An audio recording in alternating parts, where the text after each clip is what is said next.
sommes ensemble pendant la prochaine heure sur la première et sur RTS2. Bienvenue.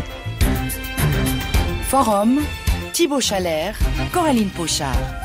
C'est un projet qui vise à diminuer les coûts de la santé. L'hôpital du Jura bernois pourrait bientôt devenir le réseau de l'ARC. Le Swiss Medical Network et le canton de Berne, qui détiennent l'HJB, veulent former un réseau de soins intégré avec l'assureur Visana. Noriane Rapin, ce serait une première en Suisse. Et oui, dès le 1er janvier 2024, les Jurassaux bernois auront le choix de se faire soigner à moindre coût dans un modèle inédit. Pour les instigateurs, le système actuel et la rémunération à l'acte médical ont fait leur temps et elles ont surtout fait exploser les coûts de la santé. Le futur réseau de l'ARC proposera aux habitants du Jura bernois un service d'assurance associé aux prestations médicales dans les sites de Saint-Imier, de Moutier et dans les médicentres. Chaque personne qui souscrira à ce modèle paiera un forfait et c'est ce forfait qui financera le tout. Plus besoin de facturer des actes médicaux pour être payés. Au contraire, le soin devient un coût et pas un revenu. Et quels seraient les avantages ? Toujours selon les chevilles ouvrières du projet, cela permettrait des primes bien plus basses que la moyenne, de favoriser la prévention et de diminuer la charge administrative pour les médecins.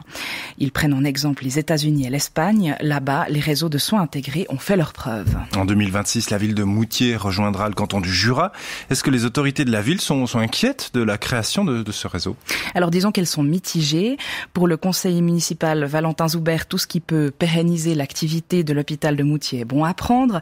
Mais en matière de politique sanitaire, l'exécutif se montre un peu plus réservé.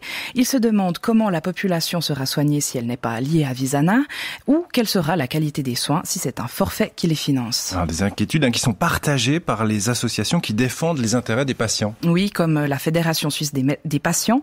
Elle dénonce la fin du libre choix du médecin. Si on entre dans le réseau, on aura droit au médecin du réseau, point barre. Il sera impossible de demander un deuxième avis médical. La deuxième inquiétude, encore plus forte, est celle du conflit d'intérêts. C'est ce qu'explique le président de la Fédération suisse des patients, Baptiste Urny. Ici, on voit bien que c'est l'assurance maladie elle-même, par une participation dans une nouvelle structure, qui prodigue les soins. Or, cet élément-là me paraît en outre contraire à l'esprit de la loi sur la surveillance des assurances maladie, qui dit que une assurance maladie n'a le droit d'avoir des activités que dans le domaine de l'assurance, justement pour éviter que l'assurance prodigue elle-même des soins. Et donc ce modèle me semble, sur l'esprit en tout cas, à la limite de la légalité. Des soins intégrés à la limite de la légalité, les premiers échos autour du projet pionnier sont pour l'instant loin d'être unanimes. Merci Noriane et bonsoir à vous Antoine Hubert. Bonsoir. Vous êtes administrateur délégué du conseil d'administration de Swiss Medical Network. Vous détenez, avec le canton de Berne, l'hôpital du Jura bernois. Alors, il y a cette question qui vient tout de suite, maintenant qu'on vient d'entendre Baptiste Urny. Tout ça, c'est légal, ça fonctionne, cette proximité entre les assureurs et les médecins. Il n'y a pas un conflit d'intérêts ? Alors, il faudra que j'aille rencontrer ce monsieur Urny pour lui expliquer exactement comment fonctionne cette construction. Tout d'abord, c'est Visana Beteiligungen qui prend une participation dans l'hôpital Jura bernois qui devient le réseau de l'ARC et qui est le prestataire de soins. Donc, l'assurance maladie reste entièrement séparée puisque Visana Assurance Maladie va faire un produit d'assurance de base alternatif, comme il en existe déjà beaucoup, des télémèdes, médecins de famille avec des modèles différents.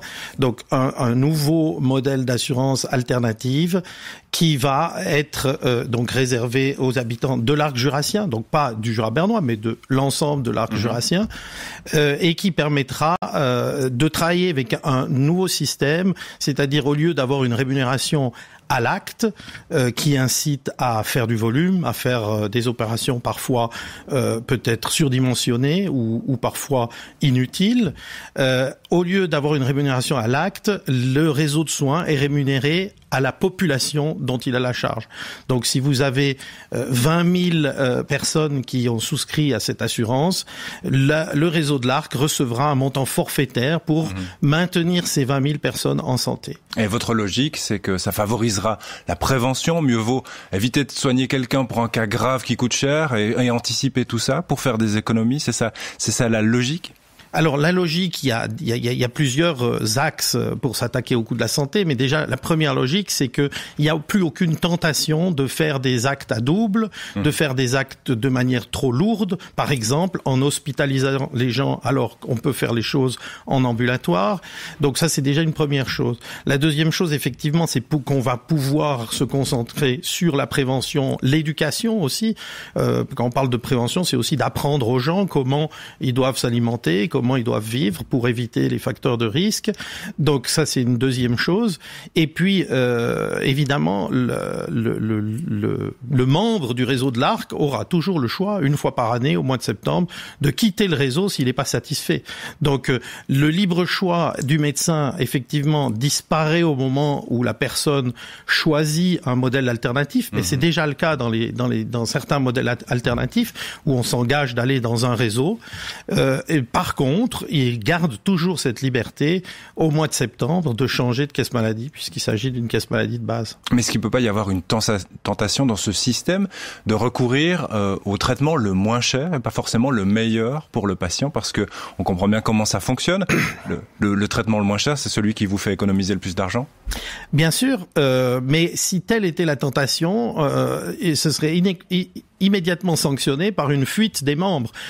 Si on observe ce qui s'est passé d'ailleurs pendant l'histoire de Kaiser Permanente qui a presque 100 ans. Ça, c'est aux États-Unis. Aux États-Unis, il y a eu des périodes où Kaiser Permanente a peut-être voulu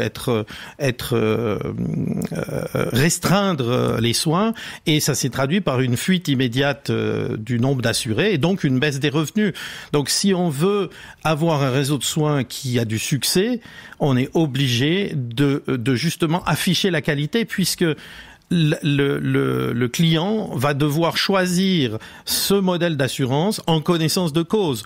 Donc il va devoir d'abord se renseigner, est-ce qu'il y a des bons médecins, est-ce que ce sont des bons hôpitaux, est-ce que la qualité des soins est là, avant de souscrire à une telle assurance. Mais il y a peut-être une catégorie de patients qui n'a pas vraiment le choix, qui est peut-être attirée par une prime très basse et puis qui se retrouve peut-être un peu prise au piège là dans ces difficultés. Elle sera combien la prime? On peut déjà donner un chiffre ce soir? Non, on peut pas donner de chiffres sur la prime aujourd'hui, parce que ça nécessite d'être calculé, et puis cette prime va également varier chaque année en fonction du nombre d'assurés.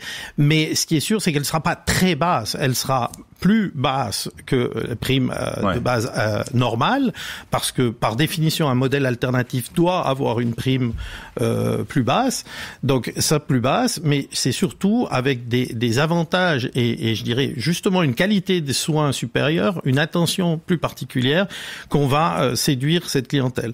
Par le modèle, en fait, c'est que le médecin généraliste devient vraiment le pilote de la personne, et la personne, au moment où elle rentre dans le réseau de soins, donc elle est saine, elle est en pleine forme, elle se voit attribuer tout de suite un médecin.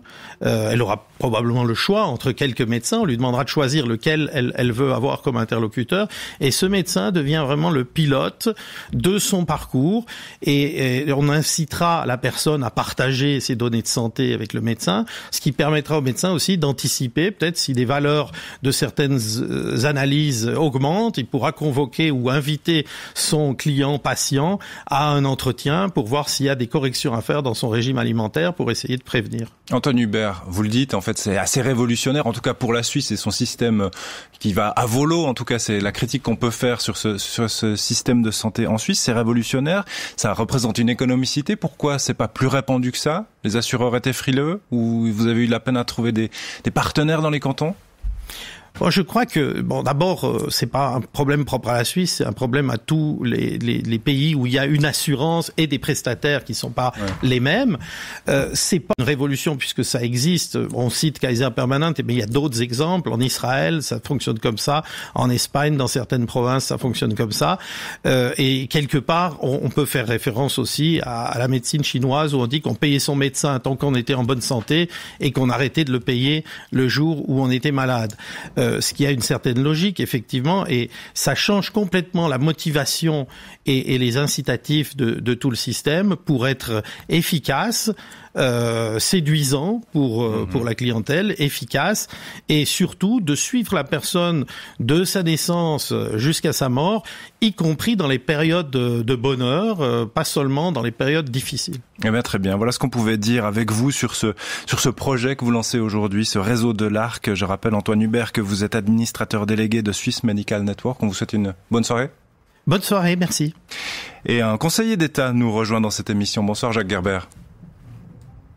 Bonsoir. Conseiller d'État jurassien en charge de l'économie et de la santé, on le précise, puisque on va parler avec vous du départ du cigarettier BAT de Boncourt. Mais d'abord, une petite réaction, Jacques Gerber, à ce qu'on vient d'entendre. C'est un modèle d'avenir pour l'hôpital de Moutier, ce réseau de l'Arc, qu'il soit dans le canton de Berne d'ailleurs ou dans le canton du Jura. Alors, je ne sais pas si c'est un modèle d'avenir. Par contre, le fait d'intégrer le plus possible les soins, je crois que c'est une tendance nécessaire, obligatoire dans tous les modèles que l'on a actuellement en Suisse. Par contre, ce qui a été extrêmement intéressant, comme l'a dit Monsieur Hubert, c'est ce nouveau mode de financement qui, d'un côté, permettra effectivement, et on l'espère, maîtriser les coûts de la santé. D'un autre, et effectivement, nous devrons aussi faire attention que ces pressions sur les coûts n'entachent pas à la qualité des prestations fournies. Mais Monsieur Hubert l'a dit, ce modèle est un modèle alternatif et le patient, ou plutôt l'assuré, pourra chaque année faire un nouveau choix si ce dernier n'est pas satisfait de son modèle. Moi, je ne peux que saluer l'innovation, je ne peux que saluer de tester de nouveaux modèles, sachant, et vous l'avez dit, que le système de santé suisse, en termes d'évolution des coûts, ne peut plus durer éternellement. On le voit avec les difficultés de l'augmentation des primes chaque année. Merci pour cette réaction à chaud, Jacques Gerber.